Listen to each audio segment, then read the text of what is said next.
we set certain goals for ourselves live, you know. Some of those goals are like, you know, maintaining that consistency that, you know, we're good throughout the entire show and that the energy level doesn't drop anywhere.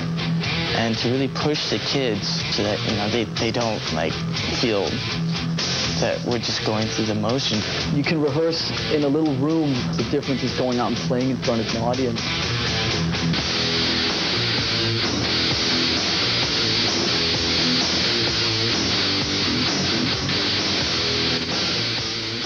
Welcome to Rockline. Hi, guys.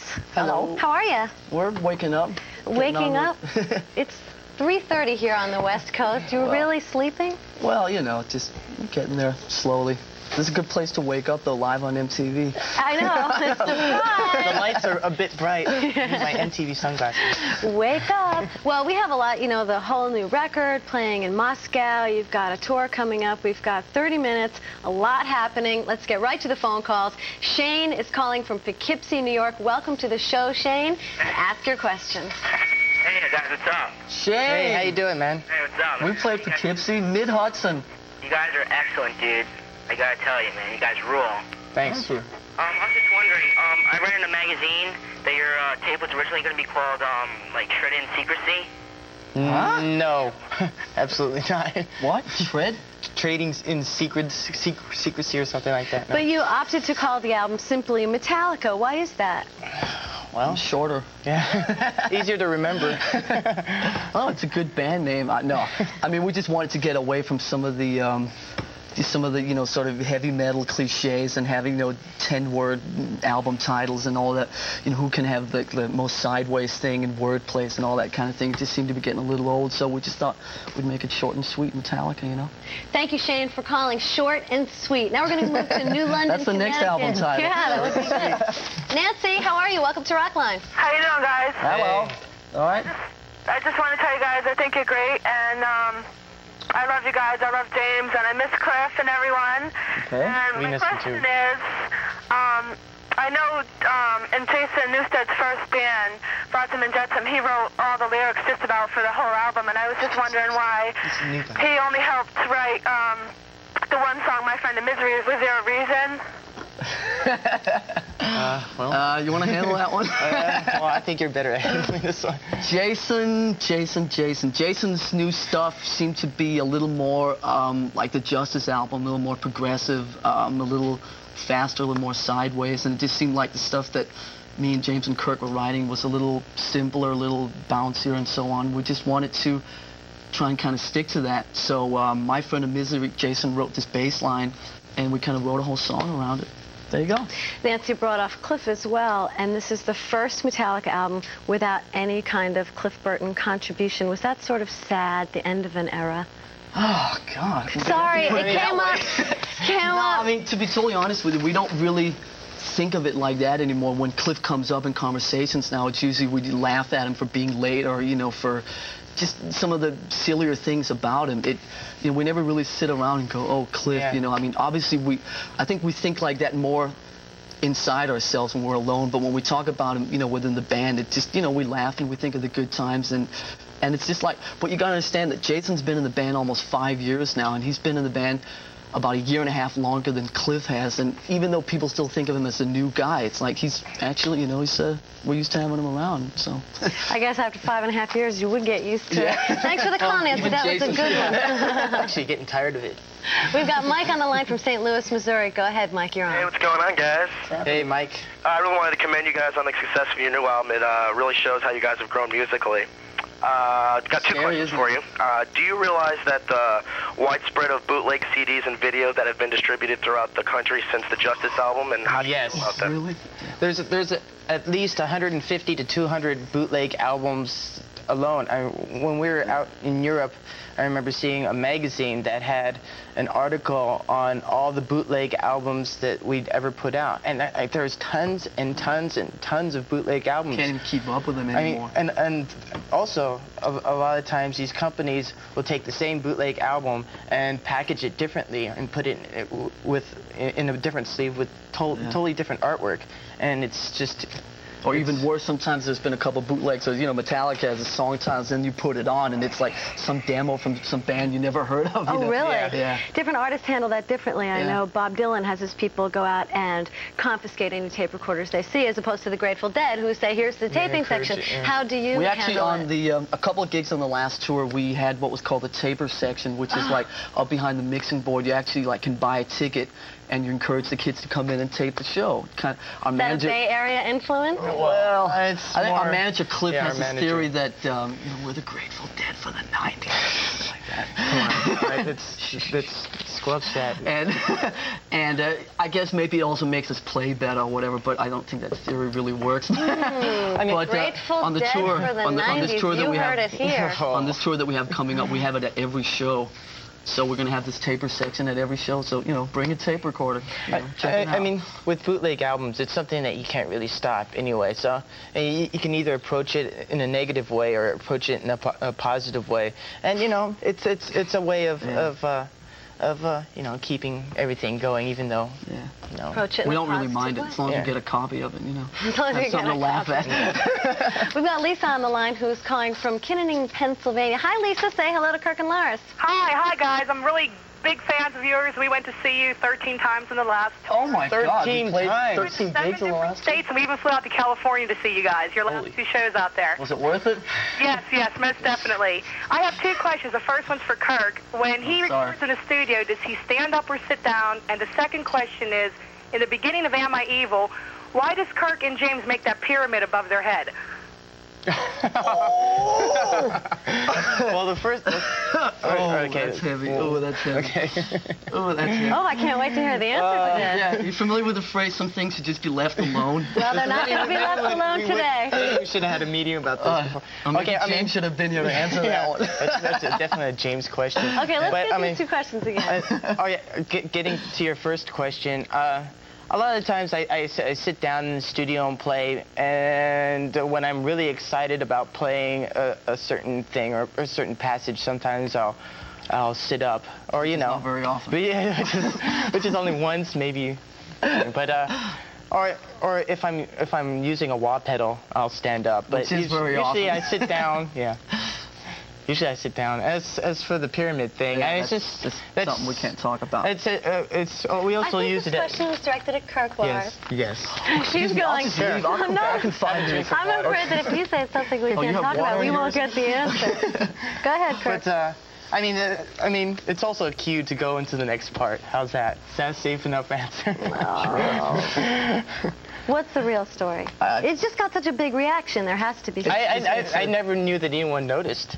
It's I mean, a real inside thing. Yeah, it's an I think inside It's best joke. not to talk about it on TV. Oh, I tried. it's just a silly male thing, you know. Okay, But well. let me give you a hint.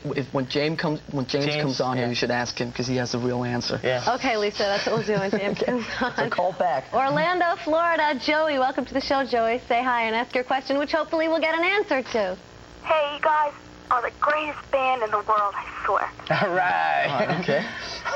I was wondering, are you guys going to make more videos and, like, release more singles from this album, or are you guys, like, afraid that people will think you're selling out if you do? Because, you have in the past a lot.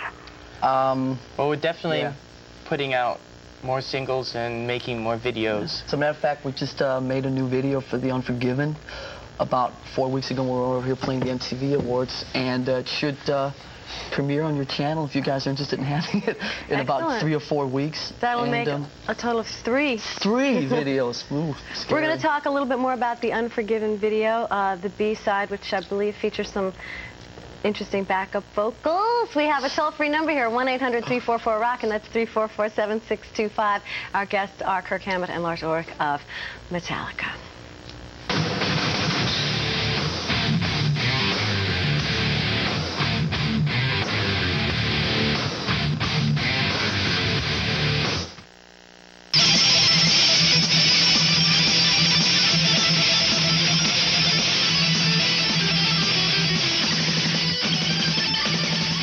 Welcome Welcome back. It's Rockline on MTV, and my guests are Lars Ulrich and Kirk Hammett of Metallica. If you have a question, the number is toll-free 1-800-344-ROCK. We were talking about videos before the break, and you've just made a new one. Do you like making videos?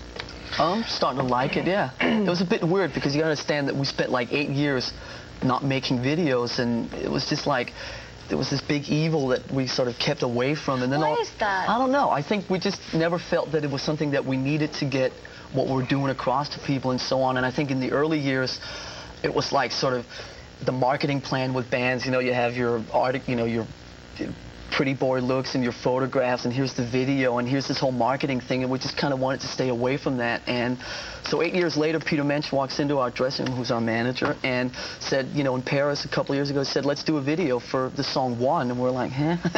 And after, you know, a couple hours, he actually talked us into it. It was pretty cool doing that. We did one for Sandman, which was pretty fun, and I'm actually starting to really dig it. Now, the B-side of the single for The Unforgiven is what? In what country? In America? It's different everywhere. Well, isn't there... In America, it's a song called Killing Time, which is a song that was done by this band called Sweet Savage, which Vivian Campbell, who was in Whitesnake for about 5 minutes, that was his first band. And it's a song that we used to play in the real early days when we were just playing the clubs around L.A. with Dave Mustaine and so on. And Kirk, are you singing backup vocals on the track? Yes, I am. Is that the first time that you've done any singing on Metallica? No, actually, I've done backup vocals on other albums. It's just that this time it was just me for once. And we went to do the vocals in a studio in Holland. Was it Holland? Holland. Yeah, it was Holland. And we were going to do backup vocals the way we always do them, which is like a bunch of us. And it didn't work out. And then we tried it with just Jason, and that didn't work out. And we tried it with just myself, and it worked. So. Great. So in the U.S., that's what the B-side is. Mike, I believe, has a question about The Unforgiven, who's calling from Blythe, California. Welcome to the show, Mike. What's your question? Hi, Martha. Hi. I love what you're doing with the show. I think it's great. Thank you. How you guys doing? We're okay. We're all right. I think your album's hard, man. It's real cool, man. I was wondering about my favorite song on the album is The Unforgiven. And how'd you guys come up with the concept for that? Good question. How did we come up with that? We'd written about, I think, 10 songs, and James had this one other kind of melodic, subdued piece that we're kind of talking about maybe it should just be like a little instrumental piece, and I suggested to him that it just had a really cool vibe to it, that maybe we should turn it into a song. So I wanted to do a ballad that was different from all the other ballads that we've done, which is usually like, you know, kind of subdued verses and a real heavy chorus. So we kind of flipped that around and did like a heavy verse and a kind of mellow chorus, and that turned into The Unforgiven. I'm just sitting here looking at you guys thinking 600,000 albums right off the bat. What is that like? Did you expect that, first of all? Of course. No, you didn't. I'm just kidding. He did. I did. Expected 700,000. Well, let's talk about what the real plan was. No, I think we all had an idea that the first week was going to be, you know, pretty good, you know, and because obviously we have some really dedicated fans out there, and we knew that, you know, everybody, we were trying to get the release date out to people August 12th, blah, blah, blah. So we knew that the first few days were going to be pretty serious, but the way that it kind of, it's still 6 weeks later, it was #1 for 4 weeks. It just kept hanging on and on, just really blew everybody away, really big time. How do you maintain your fans' dedication? Well, just by being ourselves. Yeah, I mean, you try and not let stuff like that, just, you know, try not to think about it too much. It's like, what was good about the situation was that we were on tour over in Europe, and it was like being removed from it over there. You know, we're sitting in hotel rooms in Italy and, you know, Budapest and all these far-out places, just getting faxes from our office saying, you know, #1, and here are the figures. And in a way, it just seemed like really kind of distant and unreal. And I think it was good for us that way, because if we'd been in America at the time, you know, it might have kind of hit us in a different way. So I think it was real healthy that way. Well, let's see what Dave thinks. Dave's calling from What does Dave think? Willimantic, Connecticut. Dave, did you buy the record yet? He stole it. Dave? Hi, Dave. Speak. Dave, did you buy the album yet? Yeah. See? One of 600,000 right here. How you doing? Welcome to the show. Ask your question. Pretty good. We're hanging out, you know, rapping, you know, with Martha. Right. Okay. Say something. About, what do you think of Dave Mustaine and his success with Megadeth, and are y'all still friends? Yeah, I mean, it was weird for a while because, you know, there was a lot of weird things going on in the press between us and Mustaine for a couple of years, and I think that it was just, you know, Dave was kind of bitter. I mean, it wasn't like the sweetest of breakups, and, you know, but he has a great band, and he's made some records that I really like, and when I see him when I'm in L.A., I call him up once in a while, we hang out and so on. He's been... So you do still socialize with him? Oh yeah, we see him. It's not like, you know, it's not like he comes and stays at my house, you know, months at a time. But we hang out when we're in LA, and he's, you know, been kind of cleaning himself up and stuff like that the last year or so. He doesn't like socialize in the way that we used to, and so I don't see as much of him as I used to. But you know, Dave's fine, and you know, a lot of that stuff that went on in the press for a couple of years, it was just silly, and I think both of us are kind of over Kirk, that didn't now. he come up and say something to you at one point at the Clash of the Titans tour? Where do you guys get your information? I never told anyone. From me. But it was really unusual because, like, I was standing there, and, you know, I'm always, you know, polite about it. I go, hey, Dave, how you doing? And he goes, hey, how you doing? And he said, he basically just came up to me and apologized for all the bad mouthing that he did to me and the band, and you know, I was really surprised, and I think that was a result of, you know, him cleaning up and actually being able to think with a clear head. Cool. And, you know, Must have felt good to have that resolved a bit. Yeah, you know, I thought it was very decent of him. Good. You're watching Rockline on MTV. Kirk, Hammett, Lars, Ulrich are in the studio. Please stay with us. We only have one more segment. Oh, no. We will be back. I know.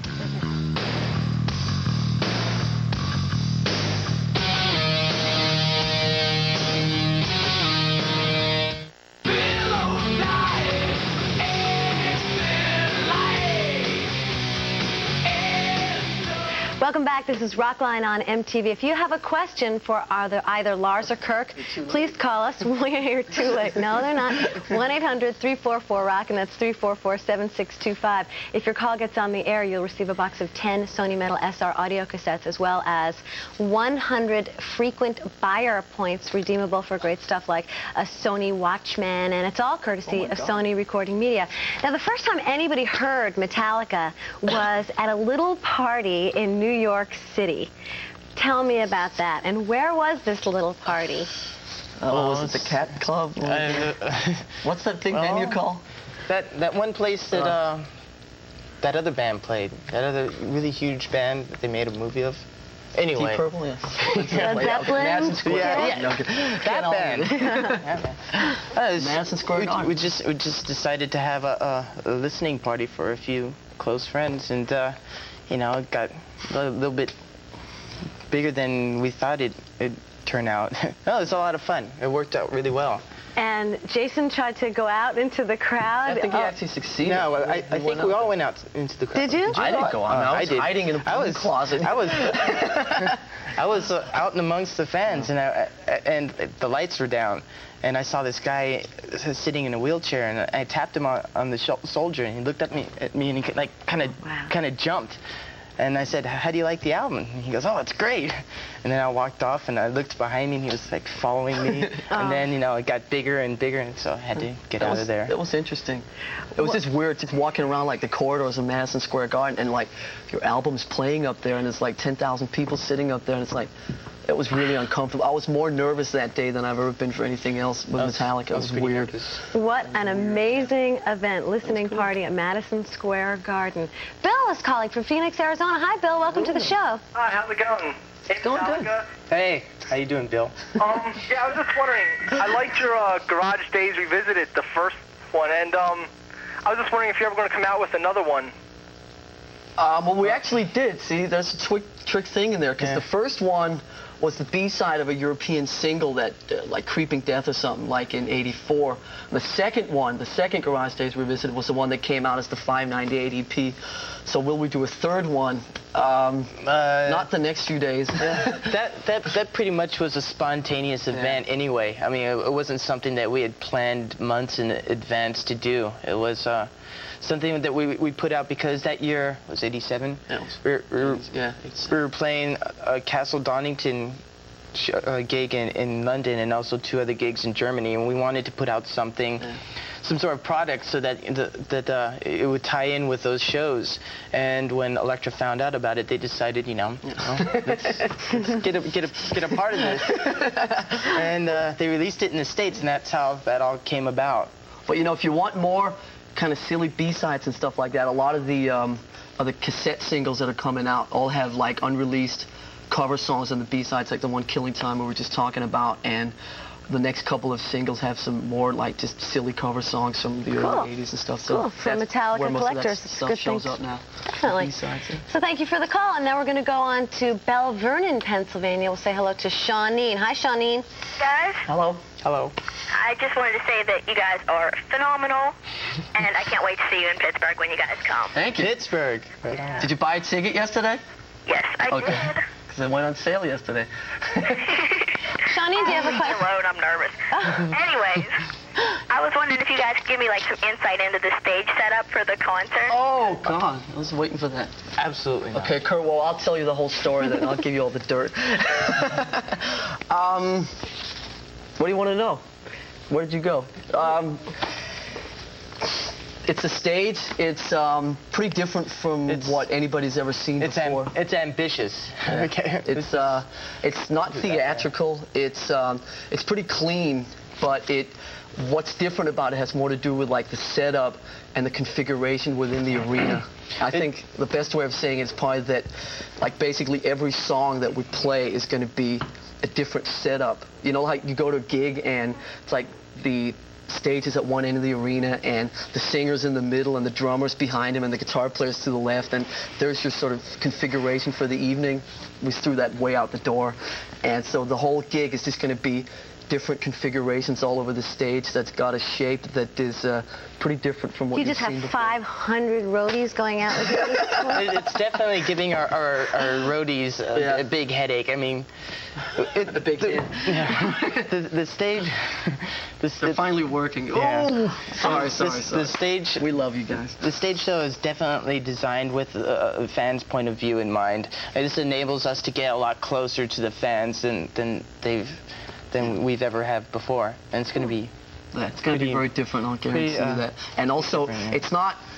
I'll say this, the stage is not in the middle of the arena, so it's not like us in the round, but every seat around us, even behind us, is just as good a seat as anywhere else. You can see the whole show from anywhere in the arena. We're selling all the way around, but we're not playing in the middle, so you figure it out. All right, so we know tickets went on sale yesterday in Pittsburgh, and October 29th, I think you go out on your tour. Yeah, we start in Peoria. Well, Scott, you have the honors and the unfortunate task, actually, for all of us to be the last phone caller. So Scott is calling from Quincy, Massachusetts. This is I know. Yeah, we're just warming up to this. I know. Go ahead, Scott. What's your question? My question is, well, first of all, I'd like to say that you guys are the greatest metal band ever created on the face of the earth. Well, that's big. Well, Checks in the mail. Okay, yeah. Thanks. I'd like to ask you guys that when you guys decided to change producers and go to Bob Rock, what made you guys change it since you had a lot of success with your other producers on your other album? Okay, I just have to say one thing. We have about 45 seconds. So give us the short answer. Short version. We like the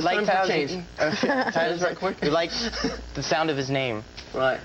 Yeah, great name. You can throw in the Motley Crue thing. We have time. No, I mean, it was just time to try something different. You know, Fleming, the guy that did the last 3 records, was not really that much of a producer, and I think we just felt that it was time to let somebody in on kind of what was going on within the studio and try and push some things out of us and whatever. You've heard it all before anyway. Yeah, but... Well, thank you so much for being here. October 12th, Day on the Green, Kurt, in the Bay Area, hometown area. So that's it. This edition of Rockline. Next week, Paula Abdul will be here. See you then. Flies by.